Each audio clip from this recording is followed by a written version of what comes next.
একটি বাসে পাশাপাশি এক বৃদ্ধা এবং এক ইয়াং সুন্দরী তরুণী বসে আছে। তরুণীর হাতে একটা ব্যাগ ছিল, সে ব্যাগটি নিতে যেয়ে বৃদ্ধাকে ইচ্ছা করে ধাক্কাটা মারল। বৃদ্ধা হেসেই আগের মতোই চুপচাপ বসে থাকলো।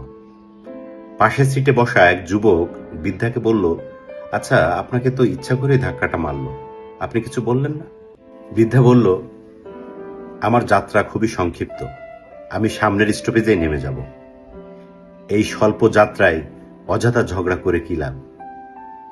যুবক তখন ভাবল, ঠিকই তো, আমাদের যাত্রা তো আসলেই সংক্ষিপ্ত। কেউ আপনাকে অপমান করেছে? শান্ত থাকুন, যাত্রা সীমিত।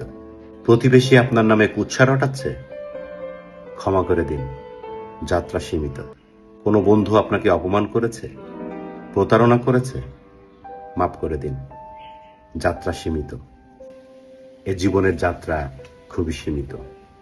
তাই আসুন, এই সীমিত যাত্রায় সমস্ত ধরনের হিংসা, ক্ষোভ, বিদ্বেষ, রাগ, অভিমান ভুলে ভালোবাসা ছড়াই। সবাইকে ধন্যবাদ।